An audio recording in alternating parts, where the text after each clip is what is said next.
Hello बच्चों, कैसे हैं आप सब लोग। आई होप आप लोग ठीक होंगे। वालेकुम अस्सलाम। Hello everybody. एक बार क्विकली चैट बॉक्स में लिख करके बता दीजिए सभी को आवाज़ अगर साफ आ रही हो बच्चों। ओके, वालेकुम सलाम नूरीन, वालेकुम सलाम मुजफ्फर। एक बार क्विकली बच्चों लिख करके बता दीजिए चैट बॉक्स में। गुड आफ्टरनून बेटा। एक बार चैट बॉक्स में लिख करके बता दीजिए अगर मेरी आवाज़ साफ आ रही है, अगर मेरी आवाज़ क्लियर आ रही है बच्चों। यस यस, वालेकुम सलाम, वालेकुम सलाम। सर प्लीज़ जामिया की इंग्लिश प्रिपेयर करा दो। बेटा इंग्लिश वाला पार्ट आप लोग कर लीजिए, साइंस मैथ्स और इंडो इस्लामिक हम लोग यहाँ करवा रहे हैं, है ना। इंग्लिश वाला पार्ट आप अपने से कर लीजिए। ठीक है, क्लियर आवाज़ आ रही है बच्चों। तो चलिए 2 मिनट में अभी और बच्चे जुड़ जाएंगे, तब तक हम लोग थोड़ा सा डिस्कशन कर लेते हैं। यस, वालेकुम सलाम। ओके बच्चों, okay Noreen, okay Mubashir, okay Shaheena, Hannan, सौकसे गुड आफ्टरनून बेटा। वफ़ा वालेकुम सलाम, आमना खान वालेकुम सलाम। ओके ओके स्टूडेंट्स, जल्दी जल्दी अपना जो नाम है और उसके साथ प्रेजेंट लिख करके भेजिए ताकि हम लोग को आइडिया हो जाए। Okay Amna, okay Surya, okay भूमिका, अपना नाम और साथ में प्रेजेंट लिख करके चैट बॉक्स में टाइप कर दीजिए। सुमैया वालेकुम सलाम, है ना, क्विकली, ताकि हमें आइडिया हो जाए कि कौन कौन से अपने स्टूडेंट्स जो है क्लास कर रहे हैं। Sir how many types of epithelial tissue are present. Epithelial tissue के कई सारे अलग अलग टाइप्स हैं, बट हम लोगों ने 3 मेजर टाइप्स हमने डिस्कस किए लास्ट टर्न पर। Squamous epithelium, cuboidal epithelium, columnar epithelium. अभी वो क्विक रिकॉल करवाऊंगा बच्चों। Present sir Basim Ali Khan, okay Basim, okay Seemab Saqib, okay Amna, okay Gunjan, okay ठीक है बच्चों। अब आई होप आप बच्चे कनेक्ट हो गए हैं, है ना। अपने को 2-3 मिनट हो भी गए हैं, 5 मिनट लगभग। अब चलिए 3 मिनट हो गए हैं, अब 2 मिनट और रुक लेते हैं बच्चों। 5 पर क्लास स्टार्ट कर देंगे, 12:05 पर। Okay Daniyal, okay Faiza, Maktaba, okay Danish, okay Muzaffar. Sir next test कब होगा? नेक्स्ट टेस्ट संडे में होगा बच्चों, और उसके लिए तैयार हो रहिएगा। इस वीक में जो जो चीज़ें पढ़ाई गई हैं, जो जो चैप्टर्स पढ़ाए गए हैं, उन चैप्टर्स को अच्छे से तैयार रखिएगा।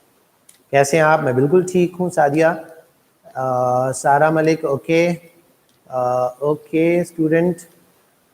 अलीगढ़ मैंने एब्सेंट सर, तो आप ये आपका भूत है क्या? अलीगढ़ मानिया, ओके ओके ओके नगमा वालेकुम सलाम, okay Shamsuddin Khan Umra present, okay. Cells and tissue दोनों आएगा? नहीं बच्चों, टिश्यू वाला चैप्टर आएगा इस बार। Present sir Nagma, okay Nagma. Seba present, okay Seba. Faisal present, okay Faisal. ठीक है बच्चों, अब ज्यादातर बच्चे कनेक्ट हो गए। वालेकुम सलाम फैजल। ठीक है, अब ज्यादातर बच्चे कनेक्ट हो गए। अब हम लोग जो है पहले क्विकली लास्ट टर्न पर अपन ने क्या क्या चीजें पढ़ी थी, हम लोगों ने क्या क्या चीजें डिस्कस की थी, एक बार क्विकली मैं आपको याद दिलवा देता हूं बच्चों। पिछले टर्न पर हमने एनिमल टिश्यू वाला टॉपिक स्टार्ट किया था, और एनिमल टिश्यू में मैंने जो टिश्यू की डेफिनेशन है, जो शब्द टिश्यू एनिमल्स के सेंस में, दैट वाज गिवन बाय बिशार। और फिर दूसरी बात हमने आपको बताया था कि जो एनिमल टिश्यू की डेफिनेशन है उसमें उसको बच्चों पूरा वैसे ही डिफाइन करते हैं कि क्या, कि tissue is a group of cells which have a common origin, which may or may not have similar structure and usually perform a common function along with the intercellular matrix.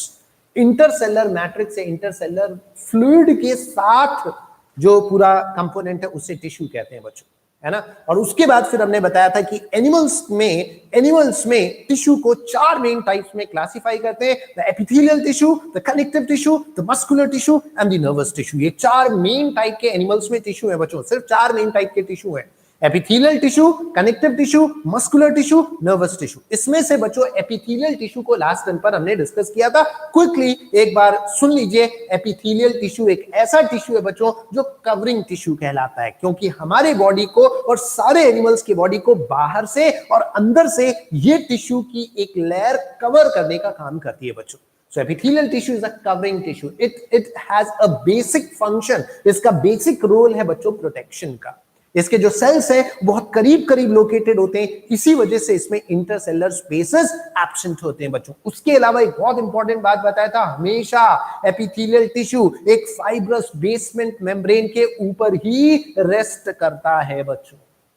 और फिर हमने बताया था इसके अलग अलग टाइप्स। सबसे पहला टाइप स्क्वैमस एपिथेलियम, जहां पर सेल्स जो है चिपटे चिपटे टाइल्स के तरीके के होते हैं, फ्लैट सेल्स होते हैं और बहुत डेलिकेट नाजुक सेल्स होते हैं बच्चों। और ये बात याद रखें कि ये जो स्क्वैमस एपिथेलियम है बच्चों, इसको पिगमेंट एपिथेलियम भी कहते हैं। और एक बात और हमने आपको बताया था कि ये वहां पर पाए जाते हैं जहां पर मटेरियल्स के एक्सचेंज का काम होता है, जैसे गैसेस एक्सचेंज अपने लंग्स के एल्वेलाई में होता है, जैसे बोमेन्स कैप्सूल कहां पर बच्चों, अपने किडनी में जो नेफ्रॉन सेल्स हैं उनमें जो बोमेन्स कैप्सूल है वहां पर पाया जाता है बच्चों।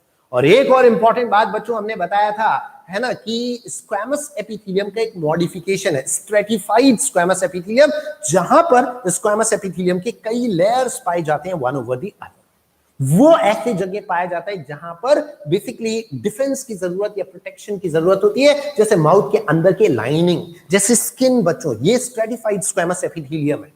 और इसका एक और मॉडिफिकेशन हमने बताया था keratinized stratified squamous epithelial tissue, जहां पर आखिरी वाले लेयर में एक प्रोटीन डिपॉजिटेड होती है जिसका नाम है केराटिन, जो सेल्स को डेड कर देती है और मैकेनिकल सपोर्ट देने का काम करती है। ये वाला जो एपिथेलियम मैंने बताया केराटिनाइज्ड स्ट्रेटिफाइड स्क्वैमस एपिथेलियम, ये हमारे हाथ के पाम में और पैर के सोल में पाया जाता है।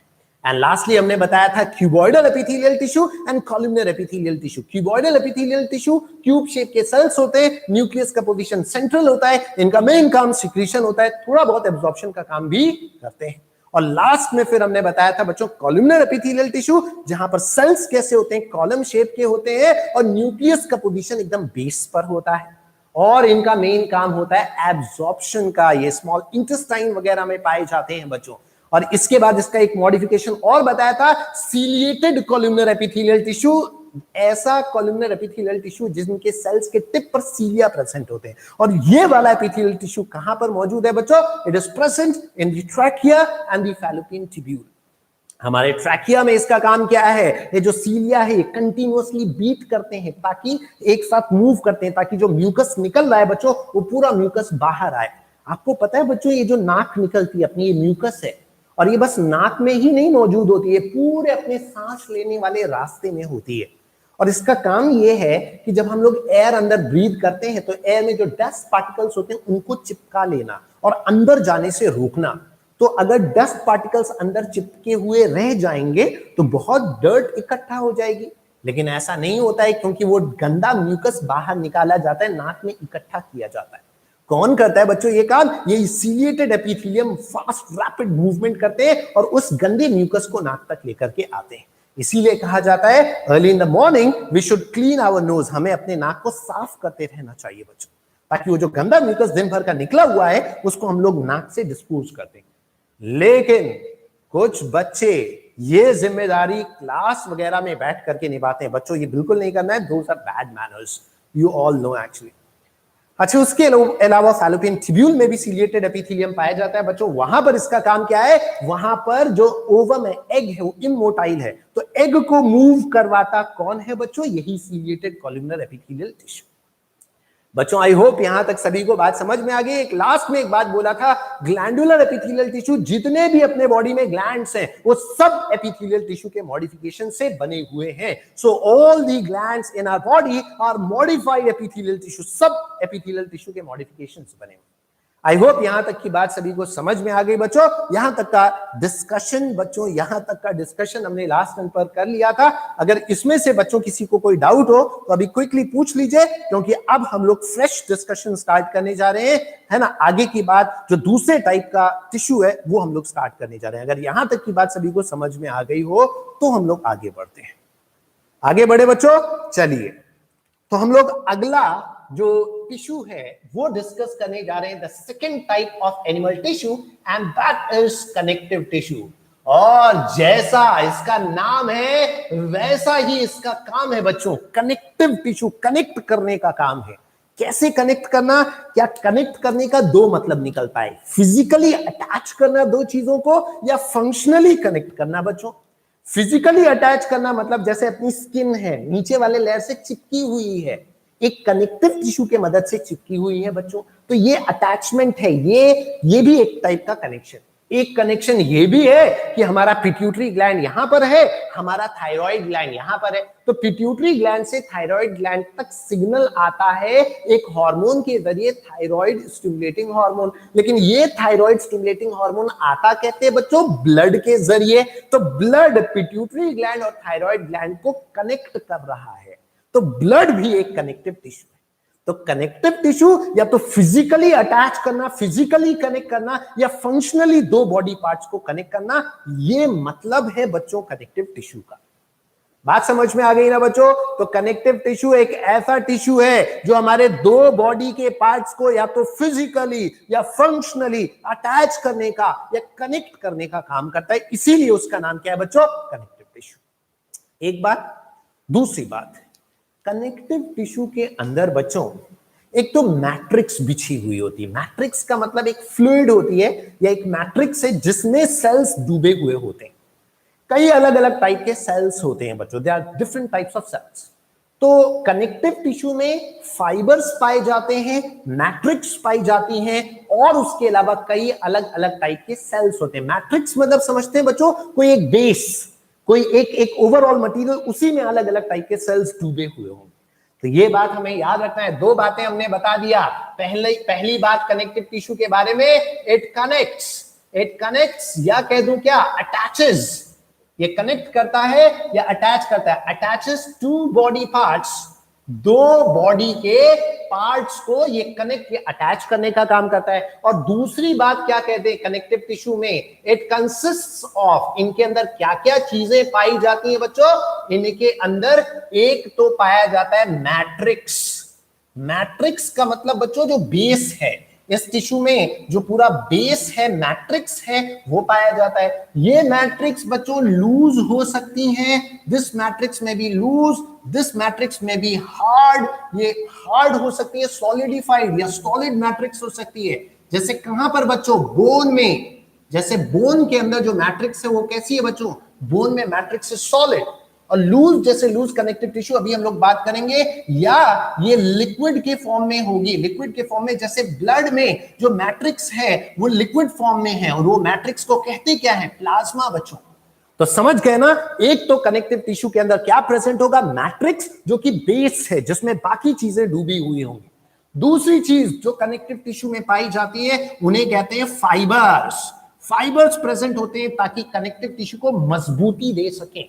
कौन से फाइबर्स हैं बच्चों? अलग अलग टाइप के फाइबर्स हैं, जैसे कोलेजन फाइबर्स, जैसे yellow elastic fibres, elastic fibres. ये दो मेन टाइप के फाइबर्स अभी हमने बताए। और टाइप के फाइबर्स होते हैं जो आप आगे क्लास में पढ़ेंगे, जैसे रेटिकुलर फाइबर्स, है ना। There are other types of fibres as well, but अभी आप ये दो मेन टाइप के फाइबर्स याद रखिए, collagen fibres and elastic fibres या इलास्टिन फाइबर्स। अच्छा, एक ऐसा, यहां पर अलग कलर से लिखूंगा बच्चों, एक ऐसा भी कनेक्टिव टिश्यू है जिसमें फाइबर्स एब्सेंट है, इसी वजह से उसे फॉल्स कनेक्टिव टिश्यू कहते हैं। And the answer is blood. बच्चों, ब्लड में फाइबर्स नहीं होते हैं, फाइबरलेस कनेक्टिव टिश्यू है, इसीलिए ब्लड को फॉल्स कनेक्टिव टिश्यू कहा जाता है। बहुत इंपॉर्टेंट बात बच्चों, बहुत बढ़िया बात है, सवाल बना है बड़े बड़े कॉम्पिटिशंस में यहां से। तो यहां पर मैं क्या कह दूं बच्चों, क्या कह दिया जाए यहां पर कि फाइबर्स आर एब्सेंट। फाइबर्स जो है वो एब्सेंट होते हैं, it is absent in blood. Blood के अंदर फाइबर्स एब्सेंट हैं, therefore it is called as, इसी वजह से इसे क्या बोला जाता है? False connective tissue. सीटी मतलब कनेक्टिव टिश्यू, शॉर्ट में किसको? ब्लड को बच्चों। बात समझ गए ना बच्चों? तो सबसे पहली बात क्या बताई कि ब्लड, जो भी कनेक्टिव टिश्यू होगा उसमें मैट्रिक्स होगा, उसमें फाइबर्स होंगे, और तीसरे उसमें सेल्स होंगे बच्चों। और कौन से सेल्स होंगे ये बात भी समझ लीजिए, सीख लीजिए। सेल्स अलग अलग टाइप के होंगे, जैसे एक सेल्स है फाइब्रोब्लास्ट सेल्स बच्चों, फाइब्रोब्लास्ट सेल्स जो फाइबर्स बनाने का काम करते हैं। उसके अलावा बच्चों और भी मैं एग्जांपल्स दे देता हूं, जैसे मास्ट सेल्स हैं बच्चों, जैसे एडिपोसाइट्स हैं, एडिपोसाइट्स हैं, जैसे लिम्फोसाइट्स हैं। ये सब अलग अलग टाइप के सेल्स पाए जाते हैं बच्चों। लिम्फोसाइट्स, ये अलग अलग टाइप के सेल्स पाए जाते हैं। और भी टाइप्स के हैं बच्चों, क्या बताया, जैसे फाइब्रोब्लास्ट सेल्स हैं, जैसे मास्ट सेल्स हैं, एडिपोसाइट्स हैं, लिम्फोसाइट्स हैं, etcetera. There are other types of cells as well. तो ये तीन मेन कंपोनेंट्स है बच्चों, किसी भी कनेक्टिव टिश्यू में तीन मेन चीजें पाई जाती हैं।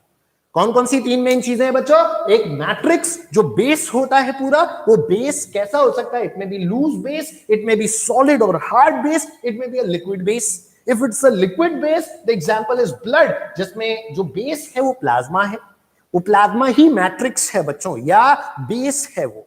अच्छा, दूसरा जो कंपोनेंट है वो फाइबर है। फाइबर दो मेन टाइप्स के होते हैं, एक कोलेजन फाइबर, एक इलास्टिक फाइबर्स। कोलेजन और इलास्टिक फाइबर्स मेन होते हैं, इनके अलावा और भी फाइबर्स होते हैं, बट हम लोग उसको हायर क्लासेस में पढ़ेंगे। और यहां पर एक बहुत इंटरेस्टिंग बात हमने बताया कि fibres are absent in blood, that is why blood is called as a false connective tissue। ना तो फाइबर्स है ना फाइबर्स को बनाने वाले सेल्स, इनके नाम से सेल्स में फाइब्रोब्लास्ट के नाम से समझ में आ रहा है, फाइब्रोब्लास्ट मतलब फाइबर बनाने वाले सेल्स बच्चों। तो ये फाइबर बनाने वाले सेल्स यहां पर एब्सेंट होते हैं। उसके अलावा मास्ट सेल्स बता दिया, एडिपोसाइट्स बता दिया, लिम्फोसाइट्स बता दिया।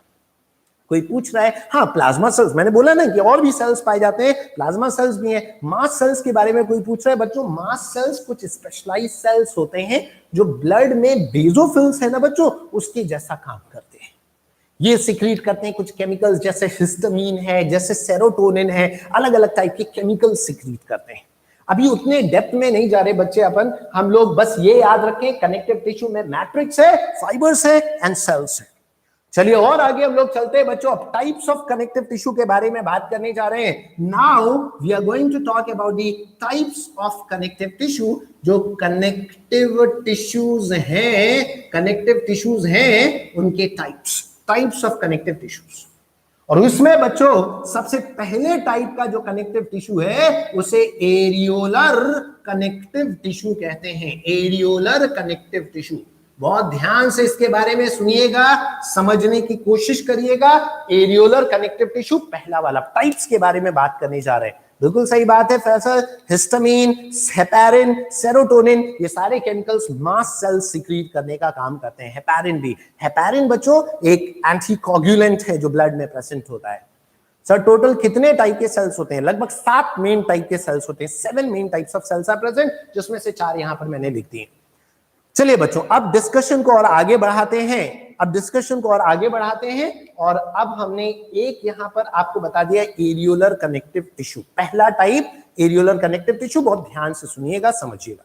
नाउ पे अटेंशन स्टूडेंट्स, अब ध्यान दे लीजिए, अब आगे बात करेंगे। ठीक है, अब देखिए बच्चों, एरियोलर कनेक्टिव टिश्यू एक ऐसा कनेक्टिव टिश्यू है जो हमारे स्किन को नीचे वाले टिश्यू से चिपकाने का काम कर रहा है। मैंने बोला ना कि अटैचमेंट का काम करेगा कनेक्टिव टिश्यू, तो ये एक टाइप है कनेक्टिव टिश्यू का, एरियोलर कनेक्टिव टिश्यू। ये भी क्या काम करता है? हमारे स्किन को नीचे वाले टिश्यू से अटैच करने का काम करता है, चिपकाने का काम करता है। तो पहली बात, ये जो एरियोलर कनेक्टिव टिश्यू है ये हमारे स्किन को अंडरलाइंग टिश्यू से अटैच करने का काम करता है, पहली बात।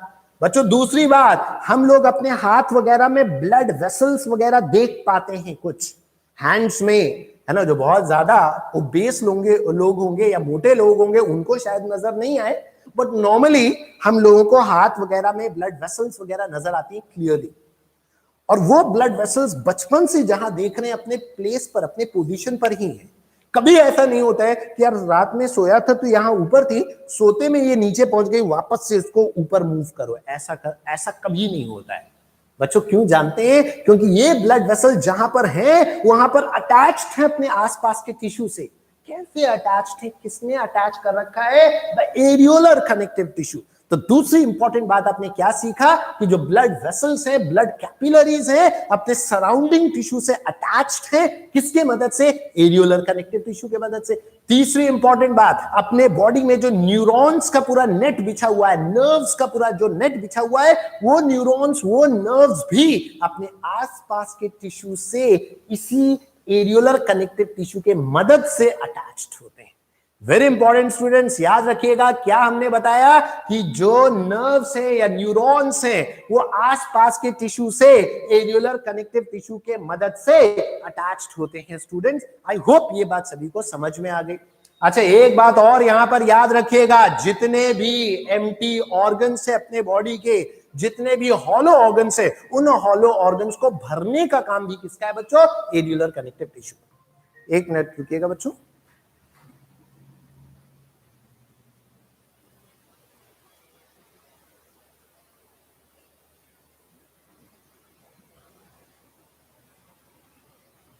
ठीक है बच्चों, तो क्या मैं कह रहा था कि जितने भी हॉलो ऑर्गन्स हैं, जितने भी एम्प्टी ऑर्गन्स हैं, उन हॉलो या एम्प्टी ऑर्गन्स को भी भरने का काम किसका है बच्चों?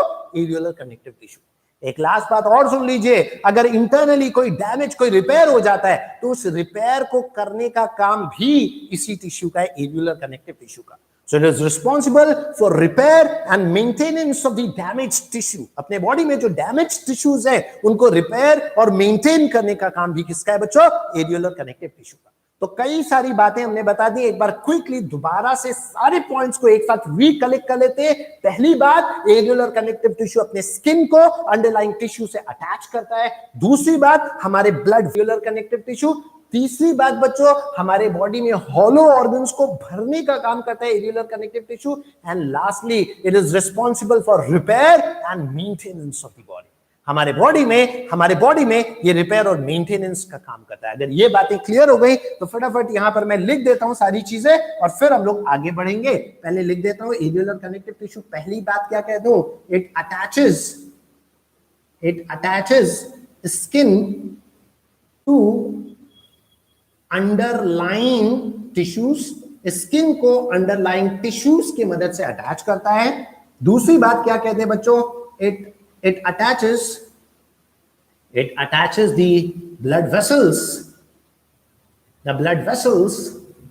and nerves to surrounding tissue।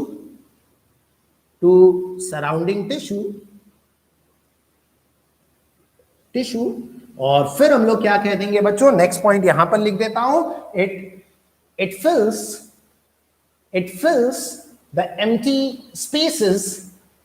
the empty spaces of hollow organs के empty spaces को भरने का काम करता है। एंड लास्टली बच्चों क्या कह देंगे कि it is responsible for repair। ये रिपेयर के लिए रिस्पॉन्सिबल है बच्चों, टिश्यू के रिपेयर के लिए रिस्पॉन्सिबल है। ठीक है बच्चों, यहां तक सबको बात क्लियर है? हाउ डज इट मेंटेन्स और repairs damage? By cell division students, है ना। ये सेल वहां जहां पर भी जो सेल्स डेड होते हैं उन सेल्स को बनाने का काम करता है इस टिश्यू के सेल्स। ठीक है स्टूडेंट्स, यहां तक की बात अगर सबको बात क्लियर हो गई है तो दूसरे टाइप का मैं कनेक्टिव टिश्यू आपसे डिस्कस करने जा रहा हूं। And the second one is adipose connective tissue. This is again very important, adipose connective tissue. बच्चों, जैसे इस टिश्यू का नाम आता है तो इस टिश्यू का नाम सुन करके जो सबसे ज्यादा गुस्सा आता है बच्चों, पता है किसको आता है और किसको आना चाहिए? उनको आना चाहिए जो मोटापे से बहुत परेशान है, जो ओबेस हो रहे हैं, उनको इस टिश्यू से बहुत ज्यादा गुस्सा आना चाहिए बच्चों, क्योंकि यही वो टिश्यू है that is responsible for storing fat in our body. अपने बॉडी में adipose connective tissue is a fat storing tissue. आपसे डायरेक्टली ये सवाल पूछा जाता है कि हमारे बॉडी में कौन सा ऐसा टिश्यू है जो क्या है बच्चों? फैट स्टोरिंग टिश्यू कौन सा है? Your answer should be adipose connective tissue. एक बात इसके बारे में और सुन लीजिए बच्चों, एडिपोज कनेक्टिव टिश्यू के बारे में पहला point, it is made up of, ये किससे बना हुआ है बच्चों? It is made up of adipocytes. ये एडिपोसाइट्स से बना हुआ है। एडिपोसाइट्स मतलब एडिपोज कनेक्टिव टिश्यू को बनाने वाले सेल्स, और यही वो सेल्स हैं, एडिपोसाइट्स ही वो सेल्स हैं, एडिपोसाइट्स ही वो सेल्स हैं जो एक्चुअल में अपने अंदर फैट के ग्लोब्यूल्स को या फैट के बड़े बड़े मॉलिक्यूल्स को स्टोर करने का काम करते हैं। तो यहीं पर लिख लूं, adipocytes store fat globules. Globules कह दो मतलब छोटे छोटे पार्टिकल्स को या छोटे छोटे ड्रॉपलेट्स को अपने साइटोप्लाज्म में स्टोर करके रखने का काम करते हैं बच्चों। अच्छा, ये एक बात हो गई। दूसरी इंपॉर्टेंट बात याद रखिए एडिपोज कनेक्टिव टिश्यू के बारे में बच्चों। अब एक इंटरेस्टिंग बात मैं आपको बताता हूं बच्चों। अपने बॉडी में अगर एक्सेस हम लोग खाना खा लेते हैं तो जो एक्स्ट्रा फूड है अपने बॉडी में, that is converted into fat and that fat is stored in this particular tissue, mainly in the liver. अपने लिवर में एक्स्ट्रा खाना फैट के फॉर्म में स्टोर होता है ना। याद रखिएगा बच्चों, फैट के फॉर्म में क्यों स्टोर होता है उसका भी लॉजिक है, उसका भी रीजन है। मैंने कहीं पर आपको यह बात जरूर बताया होगा कि सबसे ज्यादा अमाउंट ऑफ एनर्जी पर ग्राम, अगर 1 ग्राम फैट ले ले, 1 ग्राम कार्बोहाइड्रेट ले ले, 1 ग्राम प्रोटीन ले ले, तो सबसे ज्यादा एनर्जी 1 ग्राम फैट में होती है। तो हमारे बॉडी में एनर्जी को उस फॉर्म में स्टोर करके रखा जाएगा जिसमें कम जगह में ज्यादा एनर्जी स्टोर। जैसे एक एग्जांपल देता हूं, सपोज करो बच्चों आपके पास इनफाइनाइट पैसा आ जाता है, अनलिमिटेड करेंसीज कैश आ जाता है। तो अब आप वो कैश जो आ गया है, अब उससे 2 डर है आपको। एक तो डर ये है कि कोई चुरा ना ले आपसे, कोई और देख ना ले और उसको चोरी ना कर ले, और दूसरा डर आपको गवर्नमेंट का होगा या इनकम टैक्स का होगा कि कहीं इनकम टैक्स का छापा ना पड़ जाए, है ना बच्चों। तो अब आप क्या करेंगे, अब आप उसको क्या 10 रुपीज के करेंसी में कन्वर्ट करके ज्यादा अमाउंट में वो कैश कर लेंगे, या फिर आप उसको बड़े बड़े नोट में कन्वर्ट कर लेंगे, 2-2 हजार के नोट में कन्वर्ट करके उसको अच्छे अच्छे जगह घर में ठिकाने में लगा देंगे। शायद कुछ लोग कर भी रहे हो, है ना, जो लोग लेक्चर्स देख रहे हो सकता है कुछ लोग कर भी रहे हो। बट द पॉइंट इज, अपने बॉडी में भी हम लोग एनर्जी को उस फॉर्म में स्टोर करके रखते हैं जो कम जगह में ज्यादा एनर्जी को स्टोर करे। तो फैट का 1 ग्राम सबसे ज्यादा एनर्जी स्टोर करता है। इस वजह से बच्चों हम लोगों के बॉडी में जो एक्सेस एनर्जी है वो फैट के फॉर्म में स्टोर होती है। बच्चों ये लॉजिक सभी को समझ में आया? लाइफ प्रोसेस में बताया था, यस आगे बात कर देंगे, हार्ट अटैक आ जाएगा। खैर कोई बात नहीं, अभी ये रियलिटी नहीं है, मजाक चल रहा था तो मजाक के तरीके से ही ले, अभी सपने ना देखें बड़े बड़े। तो मैं क्या कह रहा था बच्चों, it stores energy in our body। अपने बॉडी में ये एनर्जी स्टोर करने का काम करता है। यहीं पर मैं बता दूं 1 ग्राम फैट पता है कितना एनर्जी स्टोर करके रखते हैं बच्चों? अबाउट 9.45 किलो कैलोरी पर ग्राम। इतना एनर्जी मतलब 1 ग्राम 9.45 किलो कैलोरी एनर्जी स्टोर करके रखता है बच्चों। अपने बॉडी में जो फैट है 1 ग्राम फैट इतना एनर्जी मैक्सिमम, सबसे ज्यादा। इससे कम कौन बच्चों? फिर 1 ग्राम प्रोटीन, 1 ग्राम प्रोटीन। और 1 ग्राम प्रोटीन जो है बच्चों कितना एनर्जी स्टोर करते हैं जानते हैं बच्चों? 5.65 kilo calorie energy, kilo calorie of energy. और इससे भी कम फिर कार्बोहाइड्रेट 1 ग्राम कार्ब, बस शॉर्ट में कार्ब लिख देता हूं। ये कितना एनर्जी स्टोर करता है बच्चों? 4.1 किलो कैलोरी पर ग्राम। किलो कैलोरी पर ग्राम मतलब 1 ग्राम तो ऊपर लिख ही दिया है, तो आगे पर ग्राम लिखने की जरूरत भी नहीं है। ये बात समझ गए होंगे। तो सबसे ज्यादा एनर्जी स्टोर करता है, इसीलिए हम लोग कह देते हैं कि it is a fat storing tissue, it is the energy storing tissue of our body. अब इसकी जरूरत बच्चों अपन को नहीं पड़ती है, इसकी जरूरत बच्चों हम लोगों को नहीं पड़ती है। इसकी जरूरत किसको पड़ती है बच्चों? वो एनिमल्स जो हाइबरनेशन और एस्टिवेशन में जाते हैं, जैसे पोलर बेयर। पोलर बेयर 3-3, 4-4, 5-5 महीने तक लगातार सोते रहते हैं बच्चों, हाइबरनेशन में चले जाते हैं। बर्फ वगैरह ऊपर इकट्ठा होती है, वो नीचे बर्फ के नीचे एक्चुअल में दबे हुए होते हैं या छिप करके सो रहे होते हैं। तो 4-5 महीने जब हाइबरनेशन में चल रहे हैं, क्या वो पानी पी रहे? नहीं। क्या वो खाना खा रहे? नहीं। क्या वो सांस ले रहे? ये सांस तो ले रहे हैं, तभी तो जिंदा है। लेकिन उनका मेटाबॉलिज्म बहुत स्लो हो गया है। एनर्जी कहां से आ रही है? जिंदा रहने के लिए, लाइफ प्रोसेसेस के लिए सारे एनर्जी वो जो स्टोर करके ले गए हैं पूरे बॉडी में फैट, वहीं से एनर्जी आ रही है। So it is a fat storing tissue. Yes, polar bear के बारे में बात कर रहा था बच्चों। जो पोलर बेयर है वो हाइबरनेशन में जब चले जाते हैं, 4-4, 5-5, 6-6 महीना सोते रहते हैं, उस टाइम उनके बॉडी में जो फैट के फॉर्म में एनर्जी स्टोर्ड है वो यूटिलाइज होती है। बच्चों, जब पोलर बेयर में हो सकता है तो क्यों नहीं, आप याद करिए जब हम लोग की आजकल तो छुट्टी चल रही है, जब छुट्टी चल रही होती है और बच्चे लंबे टाइम तक सो रहे होते हैं, तो पेरेंट्स का एक बड़ा कॉमन सा डायलॉग सुनने को मिलता है, क्या कुंभकर्ण के तरह सो रहे हो सुबह से शाम तक। तो कुंभकर्ण एक बहुत फेमस कैरेक्टर थे बच्चों, जो जिनके बारे में ये फेमस था कि वो 6-6 महीने सोते थे। तो हो सकता है बच्चों, जब पोलर बेयर में पॉसिबल है, एक एनिमल किंगडम के मेंबर में पॉसिबल है, so why not it is possible in another member. हो सकता है वो बस डिस्कवर नहीं हुआ हो, या हो सकता है उसके बारे में ज्यादा स्टडीज नहीं हुई हो, मे बी इट्स पॉसिबल। तो बात समझ गए ना बच्चों? तो ये बात याद रखिएगा, ये बात याद रखिएगा कि ये फैट स्टोरिंग टिश्यू है, ये एनर्जी स्टोरिंग टिश्यू है ना बच्चों। किसी को कोई डाउट? बेयर ब्रदर्स मोर, ठीक है, सॉरी फॉर लेट सर उन्हें भूख नहीं लगती। बच्चों भूख नहीं लगती, वही तो बता रहा हूं, जो बॉडी की जो रिक्वायरमेंट है वो कम हो जाती, तो जो स्टोर करके ले गए हैं ना, एडिपोज कनेक्टिव टिश्यू जो स्टोर करके रखे हैं वो यूज करते हैं। और जब वो नींद से जागते हैं, हाइबरनेशन से जागते हैं, तब वो बहुत ज्यादा भूखे होते हैं और वो उस आइस वगैरह से निकल करके फिर वो सीधा जाते हैं पानी की तरफ, वहां वो मछलियां पकड़ करके फिर अपनी एनर्जी की रिक्वायरमेंट फुलफिल करते हैं बच्चों। ठीक है ना बच्चों? याद रखिएगा। सर अब से ज्यादा एडिपोज कनेक्टिव टिश्यू तो पोलर बेयर में पाया जाएगा। यस, तो पोलर बेयर में बहुत एडिपोज कनेक्टिव टिश्यू होता है, बिल्कुल सही बात है बच्चों। अच्छा, इसका मतलब ये है, अब इस पर भी एक सवाल पूछा जाता है बच्चों।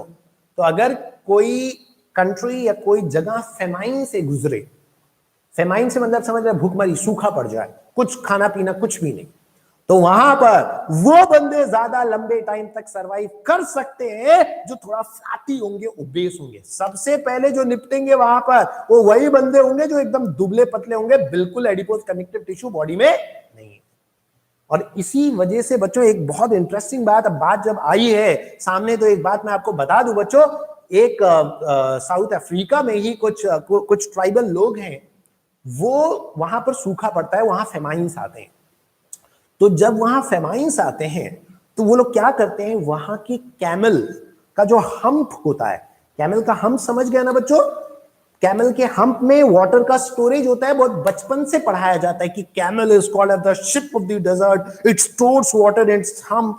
अब जब वो पढ़ाया जाता है ना, तो कुछ बच्चे अपने मन में एक मिसकॉन्सेप्शन डेवलप कर लेते हैं कि वो जो हम्प है उसमें पानी का घड़ा है, अंदर पानी पूरा इकट्ठा है, इधर उधर पानी मूव कर रहा है। बच्चों ये बिल्कुल सच नहीं है, उसमें फैट होता है, वो फैट के मेटाबॉलिज्म से वाटर जनरेट होता है, ना कि उसमें पानी स्टोर्ड है। तो वो जो साउथ अफ्रीका के ट्राइब की बात बता रहा था बच्चों, वो ट्राइबल लोग क्या करते हैं, कैमल के हम्प को कट करके उस फैट को खाते हैं ताकि उनके बॉडी को एनर्जी मिले और पानी मिले उससे बच्चों। और अच्छा, वो कैमल मरता नहीं है, वो कैमल अपने हम्प के फैट को फिर से रीजनरेट कर लेता है जब लेटर मतलब आगे के टाइम में खाना पीना फिर अवेलेबल होता है।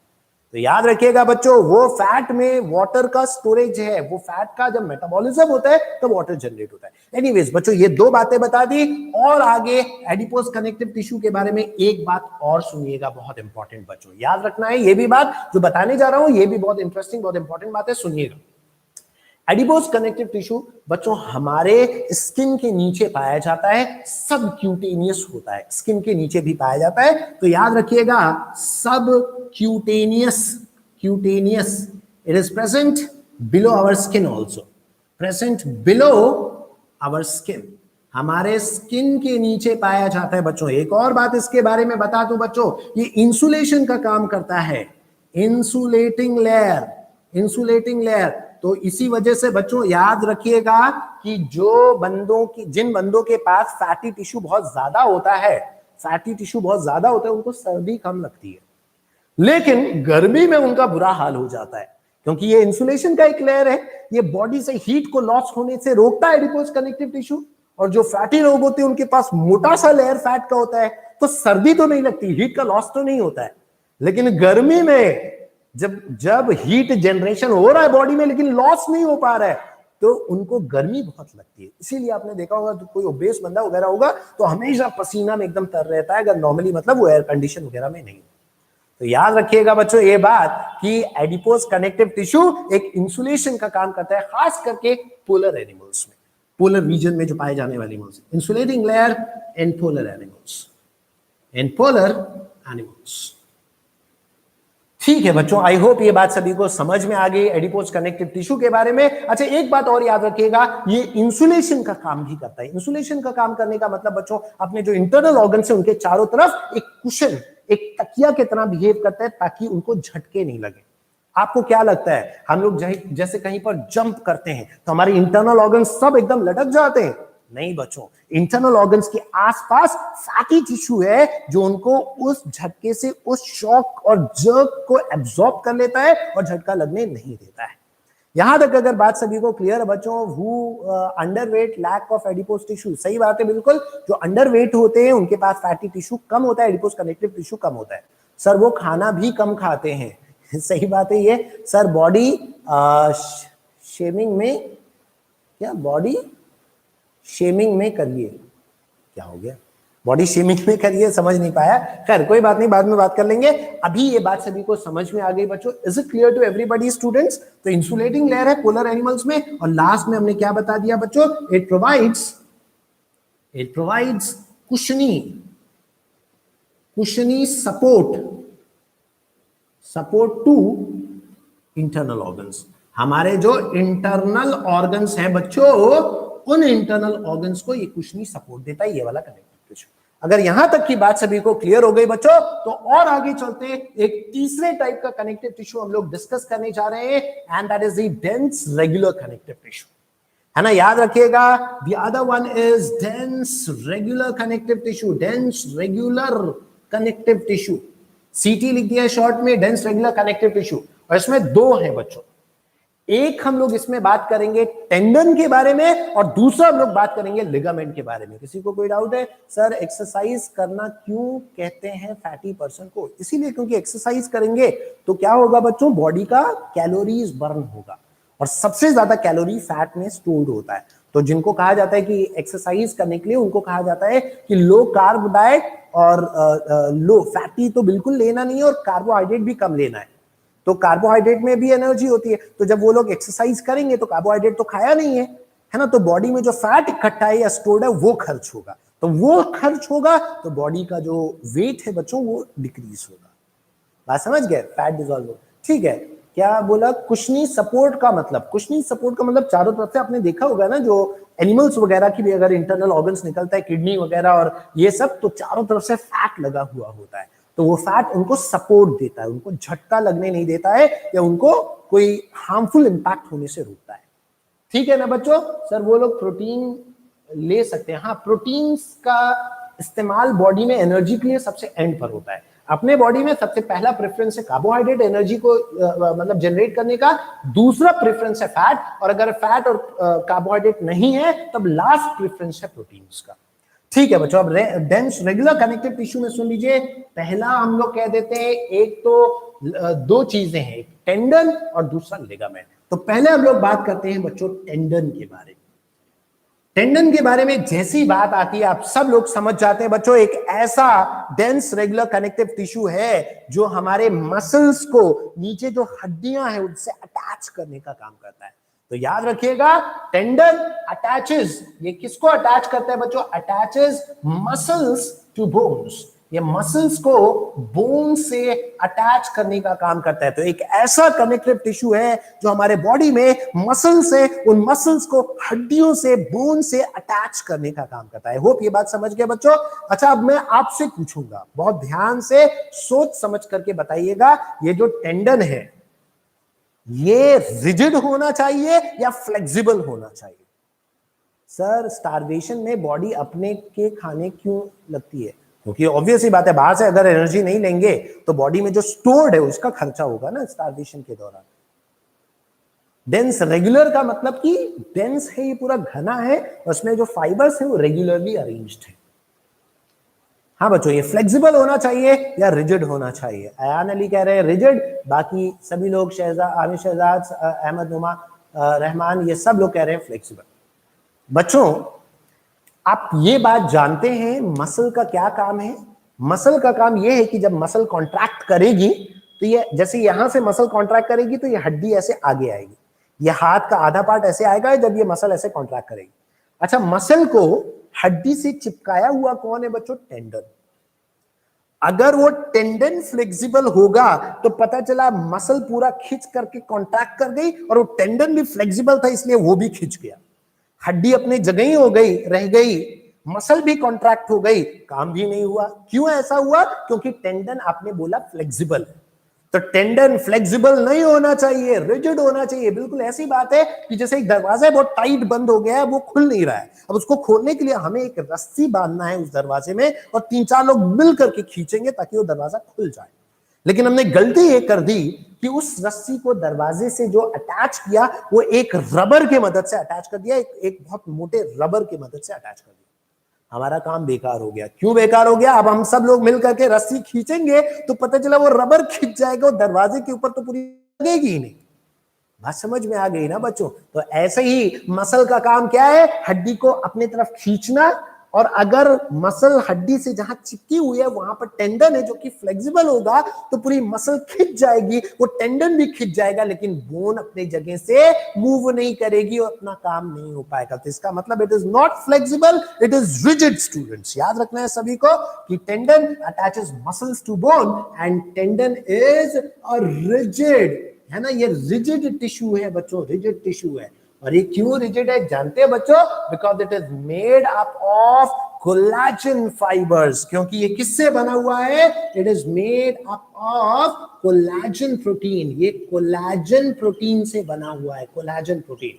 और जब भी कोलेजन का नाम आता है बच्चों तो एक बात मैं हमेशा बताता हूं याद रखने के लिए कि कोलेजन एक ऐसी प्रोटीन है बच्चों जो अपने बॉडी में या एनिमल्स की बॉडी में सबसे ज्यादा पाई जाने वाली प्रोटीन है। अगर आपसे पूरे यूनिवर्स नहीं बोले, पूरे अर्थ बोलते हैं, पूरे अर्थ पर सबसे ज्यादा पाई जाने वाली प्रोटीन कोई पूछे तो आप बोलेंगे रुबिस्को, जो प्लांट्स में पाई जाती है बच्चों। ये अलग से बात है, रुबिस्को ये प्लांट्स में फोटोसिंथेसिस में रोल प्ले करती है। रुबिस्को पूरे अर्थ पर सबसे ज्यादा ये एनिमल्स में नहीं है, प्लांट्स में। लेकिन अगर एनिमल्स में पूछा जाए सबसे ज्यादा कौन सी प्रोटीन है तो आपको आंसर यही देना है, collagen protein is the most abundant protein present in the animal body और ह्यूमन बॉडी। लेकिन पूरे वर्ल्ड में बोला जाए, प्लांट एनिमल दोनों को मिला करके बोला जाए तो रुबिस्को सबसे ज्यादा है, क्योंकि ये फोटोसिंथेसिस में रोल प्ले करती है, ये प्लांट्स में पाई जाती है। लेकिन हम लोगों के बॉडी में कोलेजन प्रोटीन। बात क्लियर हो गई बच्चों? टेंडन का काम क्या है? ये मसल को बोन से अटैच करती है। ये कहती है रिजिड है। ये क्यों रिजिड है? Because it is made up of collagen fibres. ठीक है, यहां तक अगर बात सभी को, यस व्हाइट कोलेजन फाइबर्स, बिल्कुल सही बात है। येलो कलर का होता है? नहीं, व्हाइट कलर का होता है बच्चों। व्हाइट कोलेजन फाइबर्स को पूरा कह सकते हैं कोलेजन प्रोटीन से बनी हुई है। ठीक है बच्चों, जो दूसरा वाला डेंस रेगुलर कनेक्टिव टिश्यू है दैट इज एक्चुअली लिगामेंट। जो दूसरा वाला है बच्चों उसका क्या नाम है? लिगामेंट। कई बार आपने सुना होगा लिगामेंट में इंजरी हो गई है प्लेयर के, तो क्या होता है बच्चों, जहां दो हड्डियां आपस में जुड़ती हैं, दो हड्डियों को जोड़ने वाला जो मटेरियल या टिश्यू है that is ligament. So ligament याद रखिएगा attaches one bone to another bone. एक बोन को ये अटैच करता है, it attaches bone to another bone, एक बोन को टू अनदर बोन, एक दूसरे बोन तक अटैच करने का काम करता है, one bone to another bone. और ये याद रखिएगा बच्चों, ये येलो इलास्टिक फाइबर से बना हुआ होता है, ये फ्लेक्सिबल होता है, ये रिजिड नहीं होना चाहिए। क्योंकि अगर कहीं दो हड्डियों के बीच में जॉइंट रिजिड हो गया तो दोनों हड्डियां मूव ही नहीं करेंगी, रिजिड हो जाएगा अपना हाथ या जो भी जॉइंट है बॉडी में। तो याद रखिएगा ये फ्लेक्सिबल होना चाहिए। So याद रखिएगा it is a flexible, and why it is flexible? Because it is made up of yellow elastic fiber, elastin protein से बनी हुई है। ये किससे बना हुआ है बच्चों? येलो इलास्टिक फाइबर से। और ये जो येलो इलास्टिक फाइबर है बच्चों ये किस प्रोटीन से बनी हुई है? इलास्टिन प्रोटीन से, इलास्टिन प्रोटीन से। याद रखिएगा बच्चों, it is made up of elastin protein. आगे प्रोटीन लिखा है। ये कैसा होना चाहिए बच्चों? ये फ्लेक्सिबल होना चाहिए। आई होप ये तीसरे टाइप का भी कनेक्टिव टिश्यू आप सब लोग समझ गए। टेंस रेगुलर कनेक्टिव टिश्यू, इसमें दो टाइप्स है, टेंडन एंड लिगामेंट। टेंडन बच्चों कहां प्रेजेंट होता है? मसल्स को बोन से अटैच करता है, खुद कहता होता है रिजिड, क्योंकि बना किससे? व्हाइट कोलेजन फाइबर से या कोलेजन प्रोटीन से। और जो दूसरा है बच्चों वो क्या है? वो लिगामेंट है। ये क्या काम करता है? एक बोन को दूसरे बोन से अटैच करने का काम करता है। और इसका ये किससे बना हुआ है? ये फ्लेक्सिबल है, ये इलास्टिक प्रोटीन से बना हुआ है या येलो इलास्टिक फाइबर से बना हुआ है।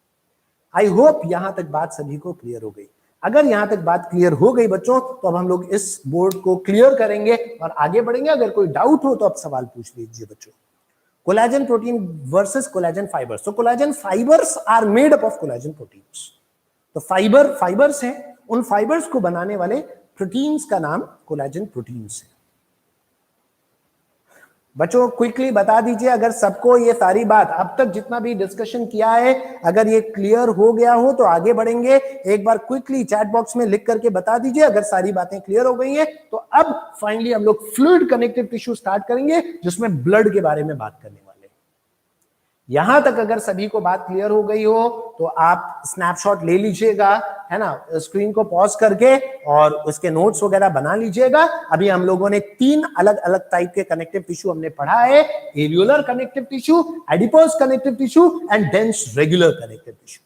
आई होप यहां तक बातें सबको क्लियर हो गई। ठीक है बच्चों, all right students, if it is ligament के बारे में बता दिया बच्चों। लिगामेंट एक बोन को दूसरे बोन से अटैच करता है, ये फ्लेक्सिबल नेचर का होता है। ये किससे बना हुआ है? येलो इलास्टिक फाइबर से, जो कि इलास्टिन प्रोटीन से बनी हुई। इलास्टिन प्रोटीन से, elastin TIN। Sir body builders ज्यादा प्रोटीन क्यों लेते हैं? क्योंकि बॉडी का जो पूरा मसल्स हैं बच्चों, बॉडी में मसल्स का डेवलपमेंट करवाने के लिए मसल्स मेनली प्रोटीन से बने हुए। मसल्स में प्रोटीन फाइबर्स हैं बच्चों। ठीक है बच्चों, जबकि fats,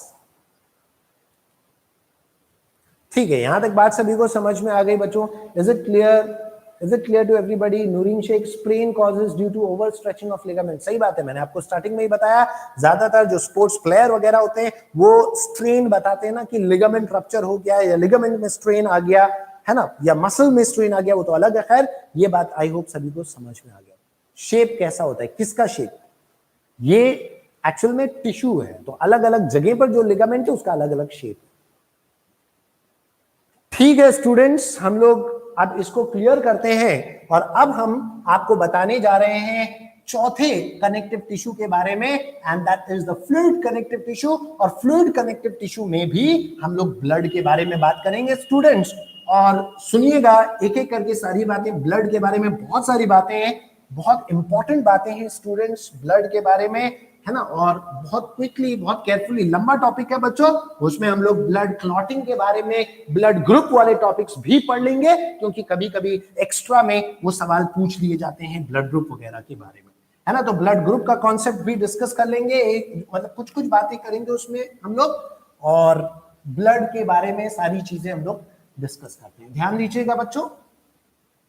Now let me clear this off and then we will start to talk about blood. बच्चों अगला जो हम लोग टॉपिक डिस्कस करने जा रहे हैं, that is the fluid connective tissue, fourth वाला। The fourth one is fluid connective tissue. Fluid connective tissue को शॉर्ट में CT लिख दिया है बच्चों। और फ्लूइड कनेक्टिव टिश्यू में दो आ जाते हैं बच्चों, क्या क्या? एक ब्लड आ जाता है और दूसरा लिम्फ आ जाता है बच्चों। One of them is blood and the other one is lymph. पहले हम लोग ब्लड के बारे में बात करने जा रहे हैं students. First let's talk about the blood. बच्चों अब यहां पर ध्यान दीजिएगा सभी लोग। So how water generates from fat? By hydrolysis, by metabolism. बच्चों उसका ब्रेकडाउन होता है, रिएक्शंस होती हैं और उनके मेटाबॉलिज्म से जनरेट होता है वाटर। अब सुन लीजिए बच्चों, अब ध्यान दीजिए। अब नया टॉपिक पर हम लोग आ गए हैं। पुराने कोई क्वेश्चंस होंगे तो आगे पूछेगा। अब नए टॉपिक पर आ गए, अब इस टॉपिक पर ध्यान दीजिए बच्चों। इसको अब हम लोगों को डिटेल में पढ़ना है। सुन लीजिए बच्चों, सबसे पहली बात, blood is the softest tissue of a body. It is a fluid connective tissue. मैंने पहले ही बोल दिया फ्लूइड कनेक्टिव टिश्यू के दो टाइप, ब्लड एंड लिम्फ, और उसमें पहला पॉइंट हमने बोला है कि it is the softest tissue of a body. मैंने हार्डेस्ट टिश्यू आपको बताया बच्चों, hardest tissue for body is bone.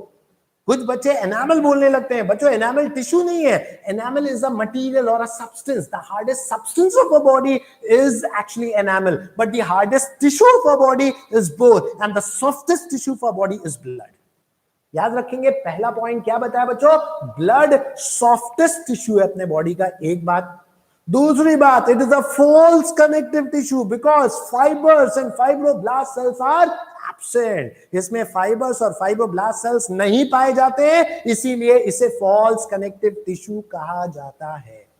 तो दो बातें हमने आपको बताई। पहली बात क्या बताया बच्चों, it is the softest tissue of our body. हमारे बॉडी का सॉफ्टेस्ट टिश्यू यही है बच्चों ऑफ आवर बॉडी। दूसरी बात हमने क्या बता दी कि इट लैक्स, इसमें नहीं पाया जाता है क्या, फाइबर्स, और क्या बच्चों, फाइब्रोब्लास्ट सेल्स, जो फाइबर को बनाने वाले सेल्स है, फाइब्रोब्लास्ट सेल्स। इसमें फाइबर्स और फाइब्रोब्लास्ट सेल्स एब्सेंट होते हैं, therefore it is called as, इसे क्या कह देते हैं बच्चों, इसे फॉल्स कनेक्टिव टिश्यू कह देते हैं, फॉल्स सीटी, फॉल्स कनेक्टिव टिश्यू। ये दोनों बातें बच्चों क्लियर हैं।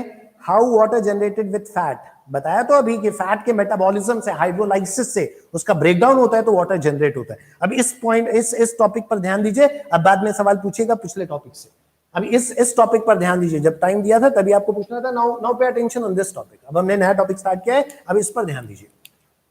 तो क्या हमने बताया बच्चों, दो पॉइंट्स हमने बताया। आई होप ये दोनों बातें बिल्कुल क्लियर। अब तीसरी बात सुन लीजिए बच्चों, एक एवरेज एडल्ट ह्यूमन इंडिविजुअल में 5 से लेकर के 6 लीटर ब्लड का पाया जाता है।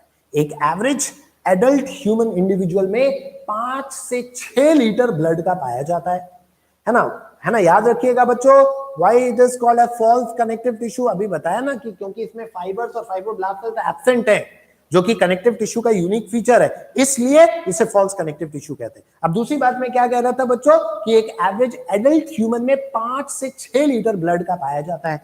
तो एक बात हम लोग ये नेक्स्ट कह दें कि एवरेज एडल्ट ह्यूमन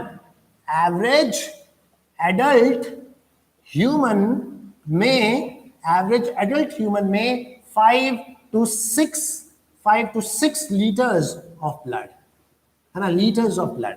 और एक और बात यहीं पर मैं कह दूं बच्चों, जो ब्लड है बच्चों वो 7 से 8% बॉडी के वेट का फॉर्म करता है।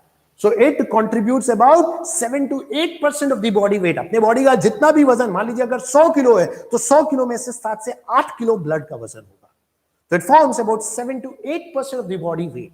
सो याद रखिएगा, इट फॉर्म्स, ब्लड जो है फॉर्म्स अबाउट 7 to 8%, 7 से लेकर के 8% ऑफ बॉडी वेट। अपने बॉडी के वेट का, वजन का कितना बच्चों, 7 से 8% अकेले ब्लड फॉर्म करता है। एक और इंपॉर्टेंट बात सुन लीजिए बच्चों, ब्लड का जो पीएच है वो स्लाइटली अल्कलाइन है, 7.4 का पीएच है बच्चों। याद रख लीजिए, इस बात को आपको दिमाग में बैठा लेना है कि ब्लड का जो पीएच है वो 7.4 है, स्लाइटली अल्कलाइन।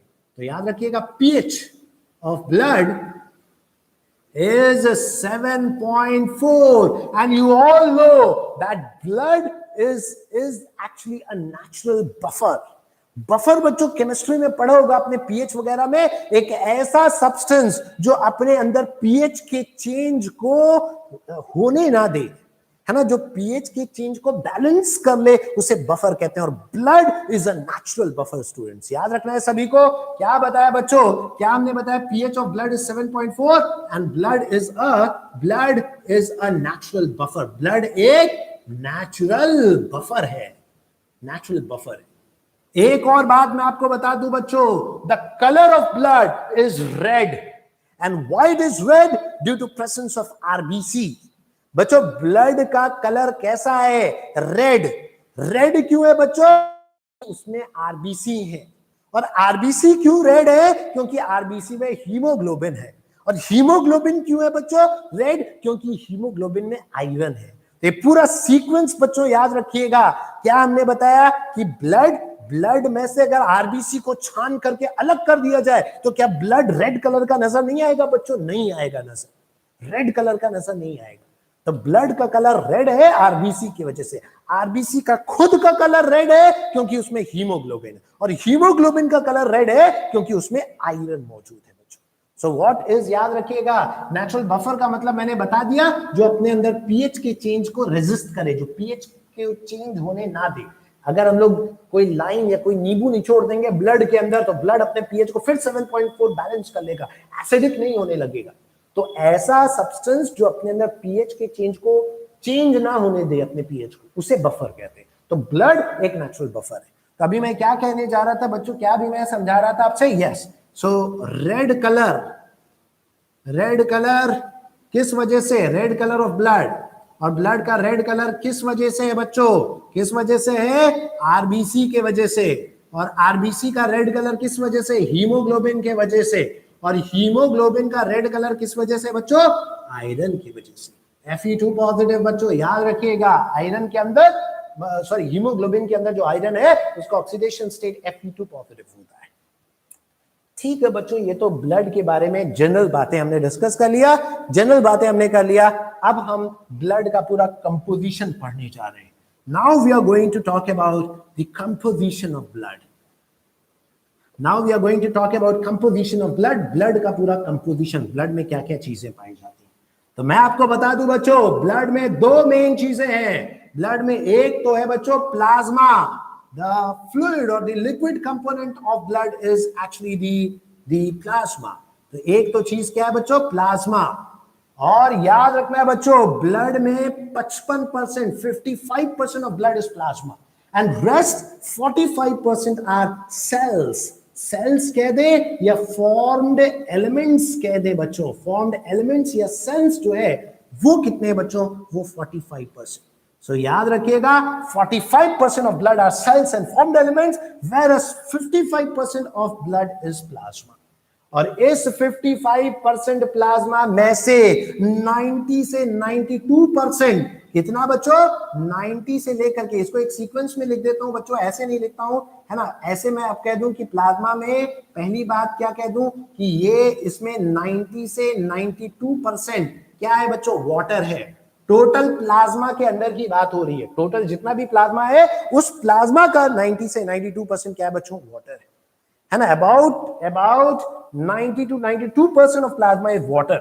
उसके अलावा एक और बात सुन लीजिए बच्चों, 6 से लेकर के 8% इसमें बच्चों प्रोटीन्स पाई जाती हैं, प्रोटीन्स, 6 to 8% प्रोटीन्स। और कौन सी प्रोटीन्स है अभी सब अलग से वहां पर लिखूंगा, अभी ये मेजर बात हमने बता दिया। और सेल्स जो यहां पर पाए जाते हैं, 3 मेन टाइप के सेल्स हैं या फॉर्म्ड एलिमेंट्स, उनको हम लोग कहते हैं बच्चों, कौन कौन से? आरबीसी, रेड ब्लड सेल्स या red blood corpuscles. The second one are WBCs, white blood cells और white blood corpuscles, and the third ones are platelets. तीसरे वाले क्या हैं? प्लेटलेट्स हैं। तो याद रखिएगा, सेल्स या फॉर्म्ड एलिमेंट्स जो हैं, जो सेल्स या फॉर्म्ड एलिमेंट्स हैं, उसमें 3 अलग अलग टाइप्स है बच्चों, आरबीसी, डब्ल्यूबीसी एंड प्लेटलेट्स। अब एक एक करके सबके बारे में बात करेंगे बच्चों। सबसे पहले हम लोग प्लाज्मा के बारे में बात करने जा रहे हैं डिटेल में, फिर सेल्स पर आएंगे। First let's talk about plasma. अब यहां तक अगर कोई डाउट हो बच्चों, क्विकली पूछ लीजिए, हम लोग आगे बढ़ेंगे। सेल का प्लाज्मा, हीमोग्लोबिन क्या है सर? सेल या प्लाज्मा? हीमोग्लोबिन पिगमेंट है ना, एक पिगमेंट, एक मॉलिक्यूल है। What do you mean by formed elements? Formed elements का मतलब जो ब्लड के अंदर बने हुए फ्लोटिंग कंटेंट्स हैं, एलिमेंट्स हैं, उसमें सेल्स हैं mainly, WBC and RBC। Platelets को एक्चुअल में हम लोग ट्रू सेल्स नहीं बोलते। Who make them? भाई RBC, WBC तो सेल्स है ना, they are formed in the bone marrow actually। और प्लेटलेट्स कुछ सेल्स मेगा कैरियोसाइट से उनसे बनते हैं, और जो प्रोटीन्स हैं या प्लाज्मा है उसको लिवर बनाने का काम करता है। ठीक है, आई होप ये बात सभी लोग समझ गए। अब और आगे हम लोग चलते हैं, अब प्लाज्मा के बारे में बात करने जा रहे हैं। नाउ पे अटेंशन स्टूडेंट्स, अब प्लाज्मा के बारे में ध्यान से सुनिएगा। क्या पूछना है? करंट भी सर आयरन की बगल से लगता होगा सर? नहीं, करंट के का तो और भी मतलब जो इलेक्ट्रोलाइट्स या आयंस वगैरह प्रेजेंट होते हैं प्लाज्मा, उसकी वजह से। चलिए बच्चों, अब ध्यान दीजिए, यहां पर क्या मैं बोलने जा रहा था I was going to talk about plasma, क्या बोल दिया बच्चों, अबाउट 55% ऑफ ब्लड का 55% है बच्चों। दूसरी बात क्या कहते हैं, fluid or liquid component of blood, fluid या liquid component of blood, liquid component of blood, component of blood, ये ब्लड का फ्लूइड या लिक्विड कंपोनेंट है बच्चों प्लाज्मा। और इसके अंदर फिर मैंने क्या बोला बच्चों, 90 से लेकर के 92% इसमें क्या है बच्चों, वाटर है। About 90 to 92% of plasma is water. एक और इंपॉर्टेंट बात सुन लीजिए बच्चों, इसमें 6 से 8% क्या है बच्चों, प्रोटीन्स हैं। और ये जो 6 से 8% प्रोटीन्स हैं, इनमें से कौन कौन सी प्रोटीन है, एक जो सबसे ज्यादा प्लाज्मा में पाई जाने वाली प्रोटीन है albumin, most abundant plasma protein, सबसे ज्यादा पाई जाने वाली प्लाज्मा वाली protein, most abundant plasma protein. बच्चों अगर आपसे पूछा जाए कि हमारे बॉडी में सबसे ज्यादा कौन सी प्रोटीन पाई जाती है, तो आप कहेंगे कोलेजन प्रोटीन। लेकिन अगर आपसे पूछा जाए हमारे प्लाज्मा में सबसे ज्यादा कौन सी प्रोटीन पाई जाती है, आप क्या बोलेंगे बच्चों, albumin protein is the most abundant plasma protein. उसके अलावा बच्चों दूसरी प्रोटीन पाई जाती है जिसका नाम है ग्लोब्यूलिन। ग्लोब्यूलिन से ही एंटीबॉडीज बनती है बच्चों, एंटीबॉडीज, ये जो एंटीबॉडीज है ना बच्चों, वो इसी प्रोटीन से बनी हुई होती है, ग्लोब्यूलिन से। और फिर बच्चों एक और प्रोटीन जिसका नाम है फाइब्रिनोजेन, फाइब्रिनोजेन। और याद रखिएगा फाइब्रिनोजेन और एक और प्रोटीन प्रोथ्रोम्बिन, हम लोग कह दें प्रोथ्रोम्बिन, ये दोनों प्रोटीन बच्चों ब्लड क्लॉटिंग में रोल प्ले करती हैं, they play a role in blood clotting. याद रखें ये ब्लड क्लॉटिंग में रोल प्ले करती हैं स्टूडेंट्स।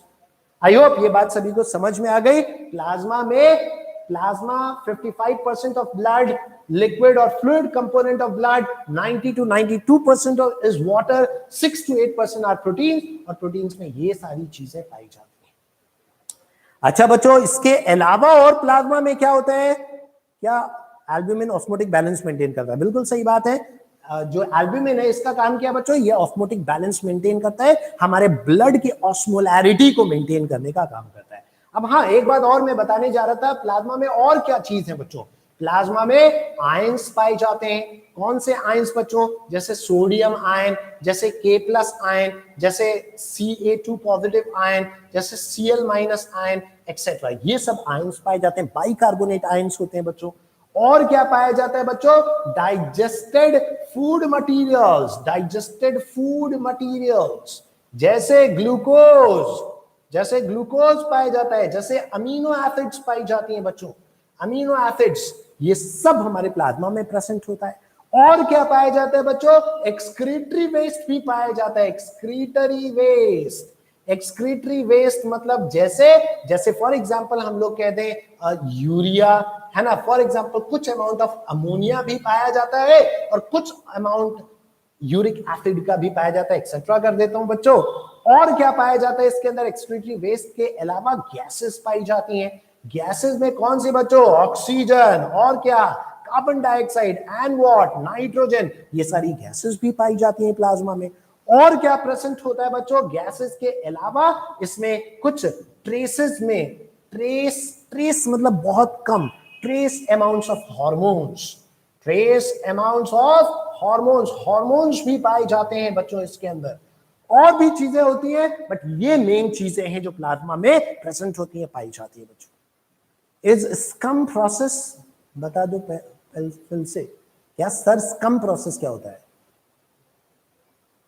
ठीक है बच्चों, ये बात सभी लोग समझ गए। क्या बताया, प्लाज्मा में लगभग 55% ब्लड है, प्लाज्मा ब्लड का 55% है, फ्लूइड या लिक्विड कंपोनेंट है, 90 से 92% है वाटर, प्लाज्मा का 6 से 8% प्रोटीन है जिसमें एल्ब्यूमिन, ग्लोबुलिन, फाइब्रिनोजेन, प्रोथ्रोम्बिन, ये 4 मेन प्रोटीन्स है जिसमें से सबसे ज्यादा एल्ब्यूमिन पाई जाती है और ये ऑस्मोटिक बैलेंस मेंटेन करने का काम करती है। Globulins are responsible for behaving as antibodies, है ना, जो डिफेंस का काम करे। फाइब्रिनोजेन और प्रोथ्रोम्बिन ये ब्लड क्लॉटिंग में रोल है। आयंस ये सब है डाइजेस्टेड फूड मटेरियल्स जैसे glucose, amino acids, excretory waste जैसे urea, ammonia, uric acid, gases जैसे ऑक्सीजन, कार्बन डाइऑक्साइड, कुछ अमाउंट ऑफ नाइट्रोजन भी प्रेजेंट होता है बच्चों प्लाज्मा में। और उसके अलावा trace amounts of hormone, trace मतलब बहुत कम अमाउंट्स। सर स्कम प्रोसेस क्या है? स्कम प्रोसेस, स्कम का मतलब क्या भाई, है ना, क्लियरली उसको लिखो, स्कम कुछ नहीं होता है। ठीक है बच्चों, हाँ एक बात आप कह सकते हैं कि बेसिकली जो ब्लड है उसमें जो प्लाज्मा है, प्लाज्मा में से अगर जो क्लॉटिंग प्रोटीन से उसको माइनस कर दे तो सीरम बनता है बच्चों, है ना, सीरम बनता है। यूरिया वर्सेस यूरिक एसिड दोनों एक्सक्रीटरी प्रोडक्ट्स हैं, हम लोग एक्सक्रीटरी वाले सिस्टम में हम लोग उसके बारे में डिटेल में डिस्कस करेंगे। Urea is the main excretory waste that is produced in our body, है ना, यूरिक एसिड कम अमाउंट्स में प्रोड्यूस होता है। ठीक है बच्चों, ठीक है, अब ध्यान दीजिए बच्चों, विच हार्मोन्स, सारे हार्मोन्स जो भी एंडोक्राइन ग्लैंड से सीक्रेट होने वाले हार्मोन्स सब ब्लड के जरिए ही ट्रांसपोर्ट होते हैं। तो किसी भी टाइम पर कुछ नेग्लिजिबल अमाउंट या मतलब थोड़े अमाउंट्स में हार्मोन्स प्रेजेंट ही होते हैं। आई होप बच्चों ये बात सभी को समझ में आ गई प्लाज्मा के बारे में। प्लाज्मा का मेन काम क्या है बच्चों? प्लाज्मा का यही मेन काम है कि अपने बॉडी में डाइजेस्टेड फूड मटेरियल्स का, एक्सक्रीटरी वेस्ट का, हार्मोन्स का, गैसेस का, इन सारी चीजों को ट्रांसपोर्ट करने का काम है। What is the function of plasma? If anyone asks you what would you से? आप कहेंगे सर इसका मेन काम है मटेरियल्स को ट्रांसपोर्ट करना अपने अंदर डिसॉल्व करके, चाहे वो डाइजेस्टेड फूड हो, चाहे वो एक्सक्रीटरी वेस्ट हो, चाहे वो हार्मोन्स हो, चाहे वो गैसेस हो, इन सारे मटेरियल्स को अपने थ्रू डिसॉल्व करके ट्रांसपोर्ट करना। और प्लस उनका काम है थर्मो रेगुलेशन का, मतलब अपने बॉडी के टेम्परेचर को कंट्रोल करने का भी काम है ना, टेम्परेचर को मेंटेन रखने में भी रोल है बच्चों। जैसे कैसे आपने देखा होगा कि बहुत गर्मी का आजकल टाइम चल ही रहा है, आप अगर धूप में निकल जाते हैं मार्केट वगैरह और आप धूप से लौट करके आते हैं तो आपका फेस वगैरह एकदम रेड नजर आता है। पता है क्या हुआ बच्चों? आपके चेहरे वगैरह पर वो जो हीट ज्यादा, मतलब आपकी बॉडी, आपको जो गर्मी लग रही थी, उस गर्मी को बॉडी से बाहर कैसे करना है? स्वेटिंग के फॉर्म में। स्वेटिंग कैसे होगा बच्चों? वही ब्लड सर्कुलेशन पूरा आपके फेस वगैरह में आ गया है ताकि ज्यादा से ज्यादा हीट वहां से रिलीज आउट हो और स्वेट वगैरह वो प्लाज्मा से रिलीज आउट हो बच्चों। बात समझ रहे हैं? तो ये बात, ये रीजन है, मतलब प्लाज्मा से डायरेक्टली नहीं, प्लाज्मा से वो स्वेट ग्लैंड्स वगैरह में जाएगा, वहां से वो रिलीज आउट होगा एक्चुअली। तो इस वजह से फेस वगैरह बच्चों एकदम रेड हो जाता है। कोएगुलेशन पूछ रहे हैं सर, तो कोएगुलेशन के बारे में अभी बात करेंगे ना, ब्लड कोएगुलेशन के बारे में। अभी ये सेल्स और इनके कंपोनेंट्स को डिस्कस कर लें पहले हम लोग, ठीक है? या चलिए ब्लड, अगर कोएगुलेशन के बारे में आप पूछ रहे हैं, ब्लड क्लॉटिंग के बारे में, तो अभी थोड़ा सा टाइम अपने पास, ब्लड क्लॉटिंग पहले डिस्कस कर लेते हैं ना, ब्लड क्लॉटिंग के बारे में बात कर लेते हैं। तो देखिए बच्चों, ब्लड क्लॉटिंग में मेन रोल किसका है बच्चों? प्लेटलेट्स। मेन रोल प्लेटलेट्स का है बच्चों। जो टिश्यू डैमेज होते हैं, डैमेज्ड टिश्यूज, है ना, डैमेज टिश्यूज, और जो प्लेटलेट्स है, प्लेटलेट्स, ये रिलीज करते हैं एक सब्सटेंस जिसे कहते हैं थ्रोम्बोप्लास्टिन। थ्रोम्बोप्लास्टिन, नीचे लिख देता हूं, स्पेस कम है। ये रिलीज करते हैं क्या बच्चों? थ्रोम्बोप्लास्टिन। कौन? जहां पर भी कोई टिश्यू कटता है, जहां पर भी डैमेज होता है वो, और प्लेटलेट्स रिलीज करते हैं एक सब्सटेंस, एक कंपाउंड, जिसे क्या कहा जाता है बच्चों? थ्रोम्बोप्लास्टिन। और ये थ्रोम्बोप्लास्टिन हमारे प्लाज्मा में एक प्रोटीन पाई जाती है जिसका नाम यहां पर लिखा हुआ है प्रोथ्रोम्बिन। ये प्रोथ्रोम्बिन जो प्लाज्मा में मौजूद है, इसको एक्टिवेट कर देते हैं और किसमें कन्वर्ट कर देते हैं? थ्रोम्बिन में कन्वर्ट कर देते हैं। तो प्रोथ्रोम्बिन को किसने कन्वर्ट किया थ्रोम्बिन में? थ्रोम्बोप्लास्टिन ने। और प्लस यहां पर एक बात और याद रखना है बच्चों, क्या ये कैल्शियम के प्रेजेंस में कन्वर्जन होता है? कैल्शियम बहुत इंपॉर्टेंट है ब्लड क्लॉटिंग के लिए। अगर कोई मिनरल एलिमेंट इंपॉर्टेंट है ब्लड क्लॉटिंग के लिए, then that is calcium students. अच्छा, ये प्रोथ्रोम्बिन थ्रोम्बिन में कन्वर्ट हो गया, ये एक्टिवेट हो गया, दिस इज नाउ एक्टिव। पहले ये कहता था बच्चों प्रोथ्रोम्बिन, ये इनएक्टिव था, दिस वाज इनएक्टिव। अब बच्चों इसके बाद ये याद रखना है, हमारे प्लाज्मा में एक और प्रोटीन पाई जाती है जिसका नाम है फाइब्रिनोजेन। ये कैसी है बच्चों? ये सॉल्युबल प्रोटीन है, सॉल्युबल, घुली हुई है प्लाज्मा में, और इसको कन्वर्ट करना है किसमें? फाइब्रिन में। फाइब्रिन मतलब फाइबर, ये इनसॉल्युबल हो जाती है, ये घुलती नहीं है प्लाज्मा में, इनसॉल्युबल। लेकिन ये किसके प्रेजेंस में कन्वर्जन होना है बच्चों? ये इसी थ्रोम्बिन के प्रेजेंस में ये कन्वर्जन होना है। तो ये याद रखिएगा, this conversion takes place in the presence of thrombin. तो अगर थ्रोम्बिन होगी तो फाइब्रिनोजन फाइब्रिन में कन्वर्ट होगी again in the presence of calcium. और ये जो फाइब्रिन है बच्चों, ये ऐसे मेश बना लेती है, ऐसे जाल बना लेती है। ये इनसॉल्युबल है तो ऐसे नेट बना लेती है, और इस नेट में सेल्स वगैरह फंस जाते हैं, डब्ल्यूबीसी, प्लेटलेट्स, आरबीसी, ये सब इसमें फंस जाते हैं और ये पूरा एक क्लॉट बन जाता है। ये क्या बन जाता है बच्चों? क्लॉट, एक मेश बन जाता है, वही मेश से पूरा क्लॉटिंग हो जाती है। तो फिर से सुन लीजिए, जब अपना कोई भी बॉडी का टिश्यू डैमेज होता है, स्किन वगैरह डैमेज होती है, तो वहां से रिलीज होता है क्या बच्चों? थ्रोम्बोप्लास्टिन। और जो प्लेटलेट्स हैं वो उन थ्रोम्बोप्लास्टिन को सेंस करके और थ्रोम्बोप्लास्टिन निकालते हैं। तो ये थ्रोम्बोप्लास्टिन जब ज्यादा क्वांटिटी में हो जाती है तो प्लाज्मा में जो प्रोथ्रोम्बिन है, जो इनएक्टिव है, उसको एक्टिवेट कर देते हैं और थ्रोम्बिन में कन्वर्ट कर देते हैं। और यहां calcium is very important, calcium के प्रेजेंस में ही प्रोथ्रोम्बिन थ्रोम्बिन में कन्वर्ट होगा। ये जो थ्रोम्बिन बना फिर वो फाइब्रिनोजेन को फाइब्रिन में कन्वर्ट करता है again in the presence of calcium. और ये भी बात याद रखिएगा, ये fibrinogen is soluble and fibrin is insoluble. Insoluble मतलब वो प्लाज्मा में तैरने लगता है, फ्लोट करने लगते हैं फाइबर्स। वही फाइबर्स आ आकर के जाल बना देते हैं, उस जाल में सेल्स फंस जाते हैं और पूरा एक क्लॉट बन जाता है। तो याद रखना है दो चीजें बच्चों, एक तो कैल्शियम को नहीं भूलना है और एक और विटामिन के। तो कैल्शियम एंड विटामिन के is very important for blood clotting. Blood clotting के लिए दो चीजें जरूर याद रखना है बच्चों, क्या क्या? एक तो calcium Ca2 positive and vitamin के। विटामिन के और कैल्शियम ये दोनों एसेंशियल हैं किस चीज के लिए? Blood clotting. So vitamin K and calcium, they both are essential for actually blood clotting. अगर यहां तक बात सभी को समझ में आ गई तो क्विकली बच्चों बता दीजिए, अगर बातें सब कुछ समझ में आ गई, हम लोग आज के डिस्कशन को, मतलब आज के लेक्चर को यहीं पर समराइज करेंगे। अब नेक्स्ट टर्न पर एक एक करके सारे सेल्स के बारे में बात करेंगे।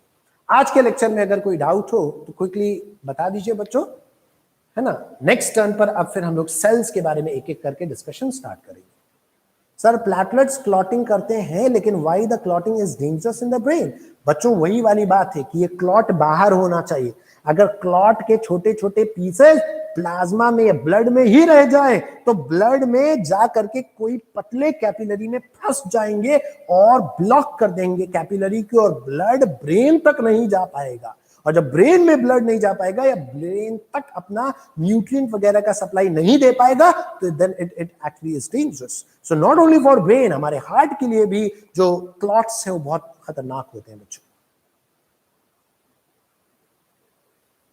Ca प्लस एंड के नहीं बच्चों, विटामिन के है ना, के प्लस मत सोच लीजिएगा या पोटेशियम मत सोच लीजिएगा। ब्लड क्लॉटिंग एक बार और समझा दीजिए। बहुत सिंपल सी बात बताइए बच्चों, ब्लड क्लॉटिंग कब होती है? जब कोई टिश्यू डैमेज हो जाता है। टिश्यू डैमेज हो जाता है तो वहां पर उस टिश्यू से जो ब्लड लॉस हो रहा है उसको रोकना है। रोकने के लिए वो जगह रिपेयर जम जाना चाहिए, कोई प्लग बन जाना चाहिए। कैसे होता है? जो डैमेज टिश्यू है और प्लेटलेट से एक सब्सटेंस निकालते हैं, थ्रोम्बोप्लास्टिन। ये थ्रोम्बोप्लास्टिन प्लाज्मा में ऑलरेडी ये इनएक्टिव प्रोटीन है प्रोथ्रोम्बिन, उसको थ्रोम्बिन में कन्वर्ट करता है इन the presence of calcium. Thrombin बन गया, एक्टिवेट हो गया। अब ये थ्रोम्बिन क्या करेगा? फाइब्रिनोजेन को फाइब्रिन में कन्वर्ट करेगा। फाइब्रिनोजेन प्लाज्मा में घुली हुई थी, सॉल्युबल थी, लेकिन फाइब्रिन इनसॉल्युबल हो गई। इनसॉल्युबल मतलब फाइबर्स नजर आने लगे, वो मेश बना लिया, उस मेश में सेल्स फंस जाते हैं और वही पूरा क्लॉट बना लेते हैं। ये पूरा काम कैल्शियम और विटामिन के प्रेजेंस में होता है बच्चों। आप पूछिए, is there any difference between coagulation and clotting? Blood clotting शब्द ज्यादा यूज करते हैं, कोएगुलेशन मिल्क के लिए यूज करते हैं टर्म। नेक्स्ट क्लास कब होगी? आप जब भी टाइम टेबल के हिसाब से बच्चों अपनी नेक्स्ट क्लास अरेंज हो जाएगी। ठीक है बच्चों, आई होप यहां तक बात सभी को समझ में आ गई बच्चों। आज के लेक्चर को हम लोग यहीं पर खत्म करते हैं स्टूडेंट्स। ठीक है, ठीक है स्टूडेंट्स, ऑलराइट।